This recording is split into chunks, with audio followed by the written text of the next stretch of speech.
Of all the wildlife you thought you'd seen in the river, this is probably some of the wildest. Right, we're lower down the river, a place called the Old Ford, for the World Championship wheelbarrow race, which is part of Carnival Week. Any minute now, I'm expecting to hear shouts and yells at a variety of teams of two, dressed up as everything from World War II bombers to motorcycle Hells Angels, but each one pushing the other one in the wheelbarrow, come through, go through the river and come up the other side. You can just hear the excitement in the crowd.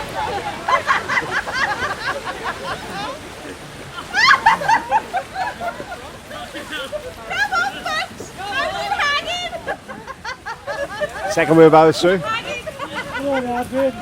And the third, like a grim determination.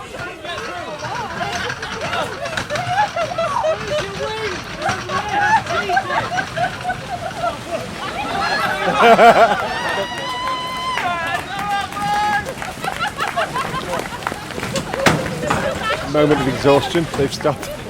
Oh, they've started again. Wheelbarrow's coming as got the name the Fat Boys on it. Do you know who the Fat Boys are? Bob the Butcher. Oh, it's Bob the Butcher. In his long black wig.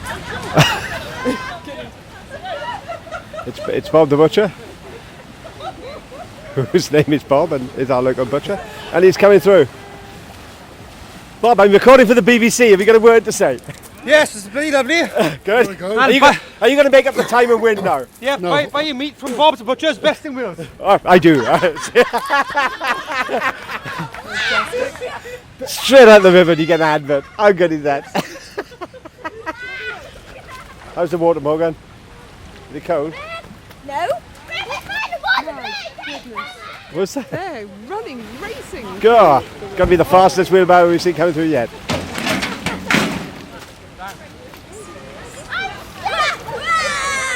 Hey! A legendary X-Men. Go on, girls! Just a matter of hours before they started this race, they were in the river checking the depth because the water level was rising, and they've decided they can do it. It's not too bad now, but wild water, wild river, wild wheelbarrows. Sometimes we get the twittering of the birds. Tonight we get the twittering of the kids. Oh no! One down. One down. He's really wet. Not everybody makes it out of the river without going under. This is a long voyage, this one. We're doing this again. No, I know.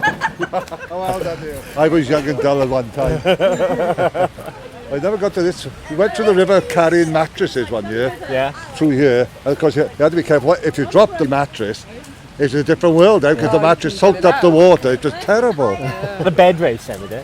Well, no, it was a mattress race. You had to, and there was somebody on the mattress. There was 5 in the team, 1 on each end and 1 on the mattress. And of course, coming through the river, and about the end of it, I think. So you're quite tired then as well. Yeah. Look at this here. Look at these here. Look at them. Oh, this is amazing. Oh, excellent. 22 more than ever, I think. Yeah, it's like good, isn't it? 23 report, 22 is quite a lot. Yeah. 44 stupid idiots in Rhayader. Nobody all sober. But whoever thought of it, There's a couple of tired elves there. The tired elves. Hazel's wishing it was her. What happened? Oh. Too tired to get back in the barrel. Too tired to stay in the barrel. So I'm trying to keep the barrel upright.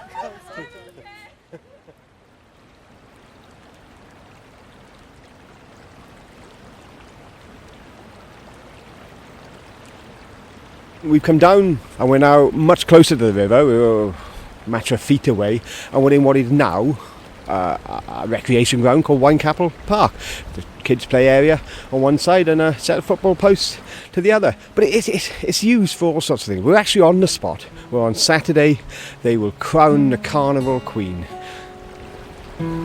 But before that, I want to find out a bit more about day-to-day life in this riverside park. And I know just the man. Glenn Douglas, greenkeeper they call me, but I'm a groundsman really, look after the park. So, what I used to call when I was a kid an old-fashioned parkie. Yeah, that's it, yeah, they call me that sometimes, yeah. Came down here in '84 because the last greenkeeper, he used to keep a dog down here, and there was a bowls match going on, and his dog took the jack away, and the bowlers weren't very happy about that, so he was pushed on, and I was the only guy who didn't have a dog, so they put me down here. So what did your job involve? What do you do? Cut that horrible stuff out there called grass, look after the play area. By the way, we've got a mole in the play area under the sand, which is a one-off. That's a new thing to me. God bless him, he's getting all the weeds out for me. As long as he doesn't get to the bowling green then. Yeah, that would be a disaster, wouldn't it? What about the river? Do you ever notice the river as it flows past? Because you're right close to it every day.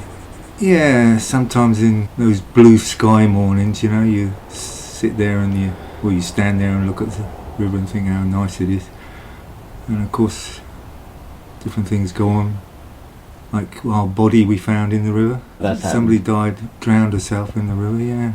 I mean, I think that's one of the things, looking around your hut now, you notice it's got all the things you'd expect to find a parkie's hut. We're sat on one of the older benches, and there's a new one there waiting to go out, isn't there? Yeah. And there's the smell of oil and petrol and lawn mowers and grass clipping. But there's also, a kind of cork life ring, a life-saving ring that you'd usually find on the beach, and you've got that in here. And I know there's a few down by the river. So your story about people getting into trouble in there shows that it's not just any park here, is it? No. We used to have a swimming pool. That was very nice, but a health and safety guy I think got on that. And it was filled in. Yeah, that came from the river, chlorinated, and then went back straight out into the river again, chlorinated. Yeah. So there was a few dead fish at the end of the pipe. But that's what they did in. I wonder how many swimming pools in Wales are river fed, or anywhere for that matter, not just in Wales. It's nice to work down here, certainly, yeah. Coming from Slough, where there isn't any grass at all, and what grass is there is brown. It's a bit of a different place, Rhayader.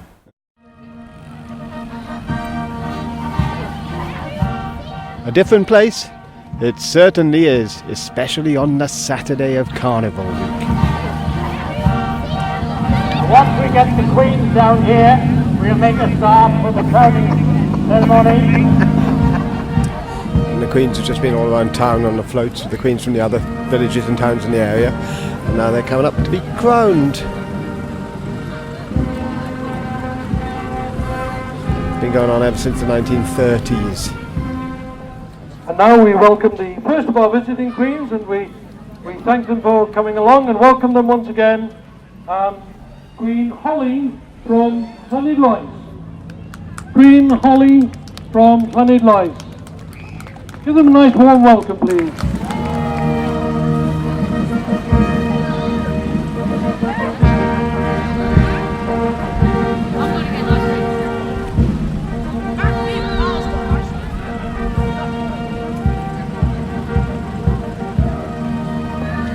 And now we welcome the Queen from Llanidloes, Queen Denisa. Queen Denisa doesn't happen to be here.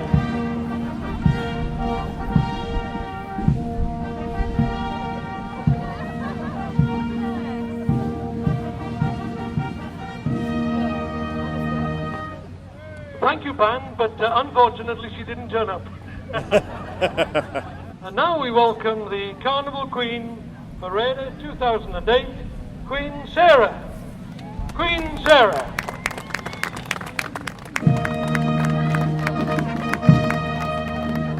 The Rhayader Carnival Queen for 2008, Queen Sarah, having ditched the chewing gum she was chewing while she was on the float, has come up with all our pages, and she's now being crowned. And I did promise you earlier on that we'd stop the rain and turn the light on. Well, I'm very pleased to say that we've been able to do that, and the sun is shining. Nice thing that's happened here, and in the 1930s this place was described as a rubbish dump where everybody from the town dumped stuff. And given that we're just below Rhayader Castle, where the Lord Rees looked out, and only about 20 yards from the river. I would please ask, if you are prize winners, can you please wait for your name to be called and then come forward to the Queen? Masa Moment is now going to try his strength by hitting something with a hammer. How hard are you going to hit him? Very hard. He's the strongest boy on the riverbank.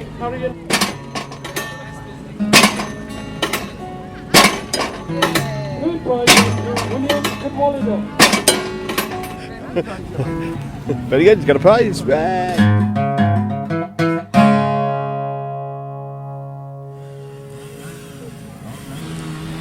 It's the Wye Valley Axemen doing their favourite party trick. Taking a solid tree trunk and carving it into a small, unique chair, which they then give to some kid in the crowd. There's probably loads of them around town. I bet they get handed down through the generations. I don't know, is that applause and appreciation or relief? Don't know. Sorry, Dan. Anyway, ladies and gentlemen, a lot of you must probably seen this before, but for those that haven't, let's have a look what we have made here. These are unique. You'll never see another like it ever again. Anyway, ladies and gentlemen, we'll go on with the show. Wood chopping is actually a sport which evolved out of work done in woods many, many years ago, back in the 1800s now it is. Seems a heck of a long time ago. Where different logging camps would challenge each other to see who could cut the fastest. It's very windy up there. You can see the log moving. The tree is shaking. Ooh! Steady, steady, steady, steady. It's a bit slippy up there as well. It's a fair breeze up. Just take your time, and he's about 15 feet up. It's 15, 20 feet in the air chopping that log down, and it's swaying around. It's been raining, so it's obviously slippery. You alright up there? But Erwin, who not only delivers wood to my house, but that was what you were hearing there was a proper Radnorshire accent, which is kind of half Welsh and got half a bit of a Hereford burr, isn't it? Yeah, I think it's all those drovers, you know, going across big jumps and all sorts of things. Got to be the fastest growing sport around here.